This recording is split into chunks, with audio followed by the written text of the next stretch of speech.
Hey guys, so today I'm going to go over some of the basics of solar, how it works, and just how it's interconnected, and just how we work in tandem with the utility company. So anyway, this is a very rough video, but anyway, I think the information is going to be helpful to you.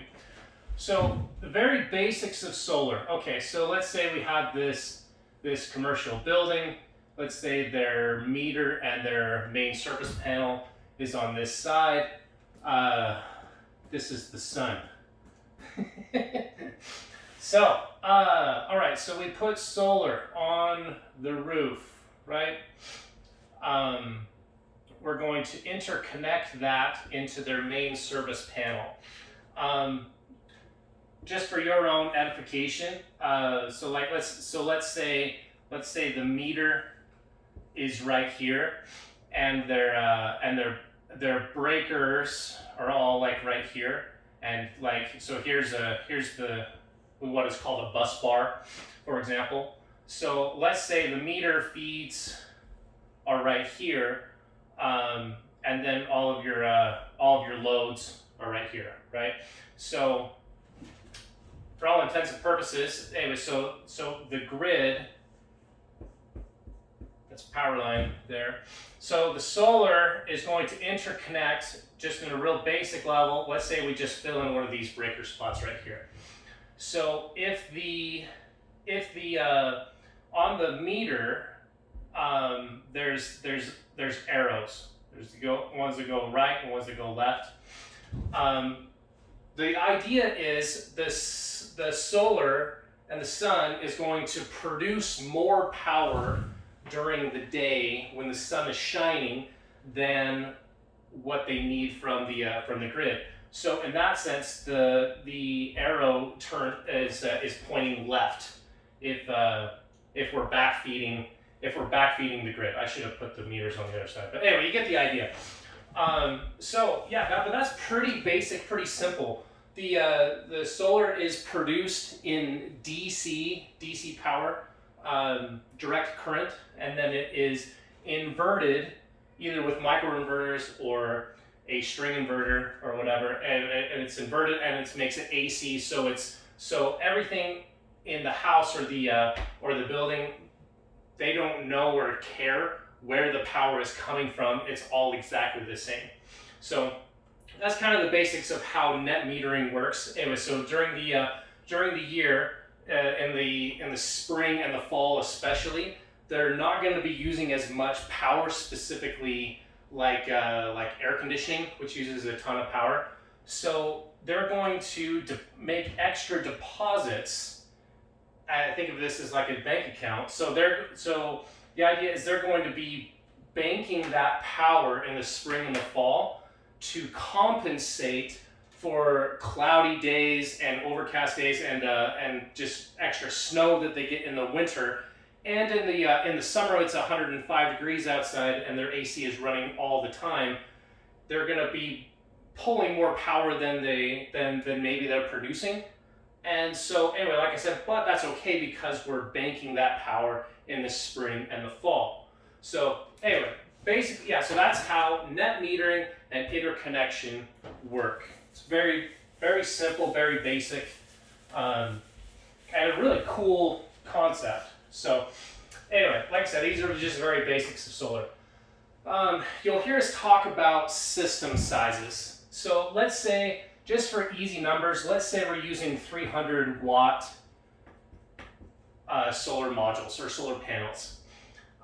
If we are putting let's say 100 of these 300 kW systems, or excuse me, 300 watt panels. If we do 100 of the 300 watt panels, that would be a 30 kW system.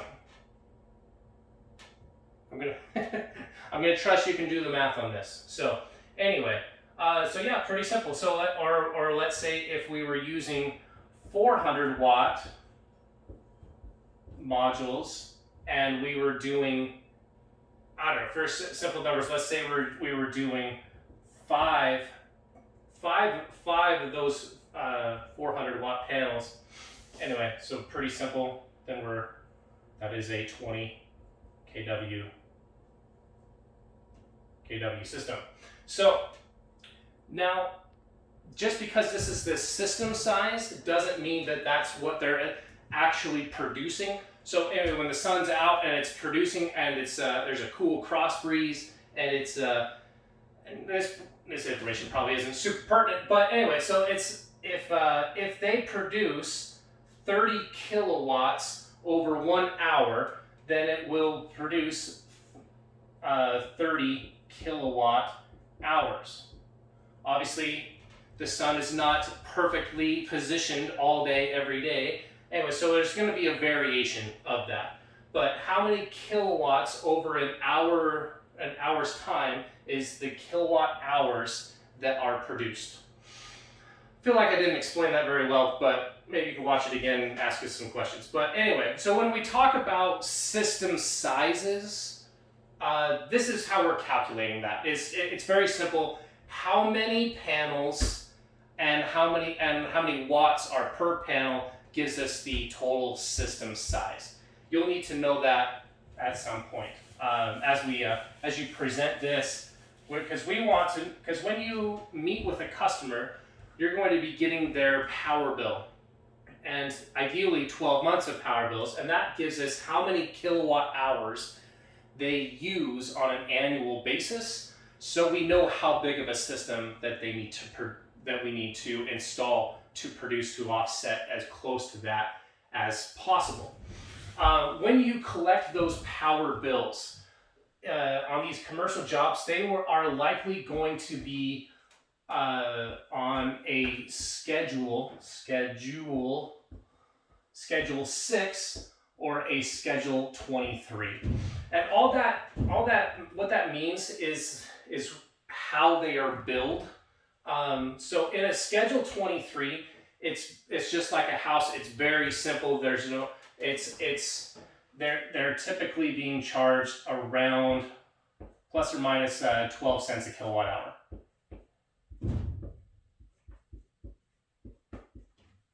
Very simple, very straightforward. They're not using any big machines that would cause huge spikes or what have you. It's very clear and straightforward, very simple.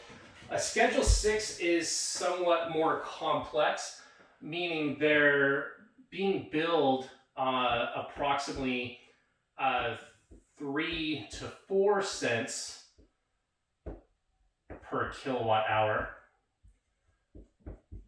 but they're getting charged demand. So let's say somebody has a manufacturing facility and they're using all these machines and they kick them all on at the same time. There's a big spike in the demand, and to put it really simply, they are charged for every kilowatt of demand that they're used during a 15-minute period. They are charged really heavily.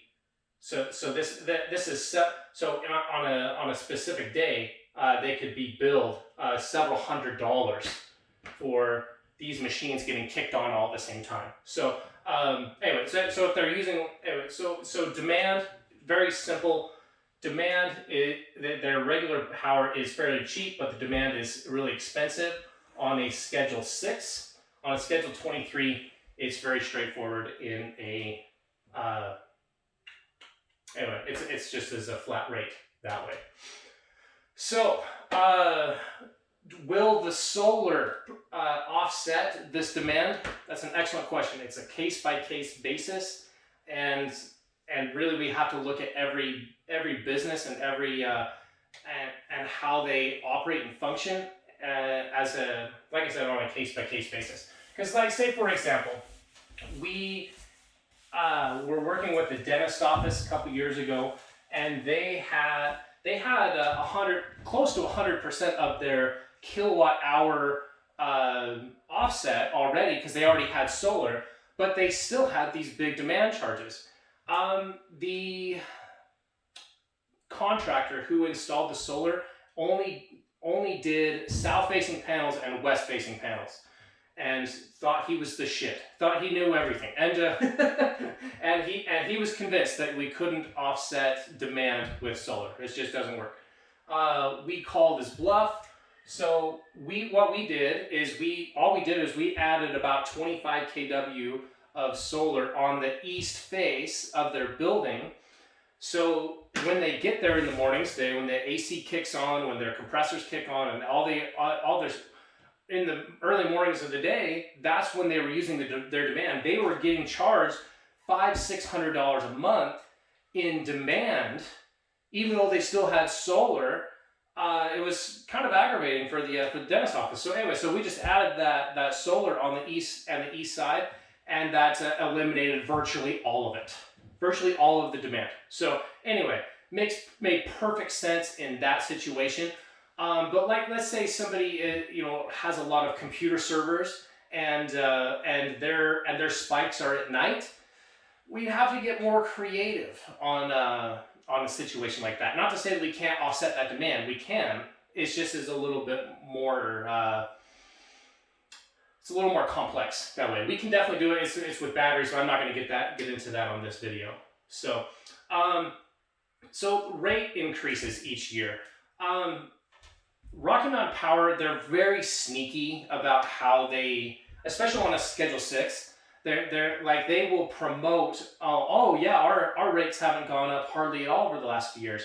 But what they do is they get really intricate on how they bill and how they operate, and so there's all of a sudden all these extra fees and all these other things. They'll say, oh, well, the kilowatt hour is still really cheap, but all this other crap that they add on is long story short, the cost of electricity has traditionally been going up around 4 or 5% each year. Today is July 19th, 2021, and the feds have been printing money like it's going out of style.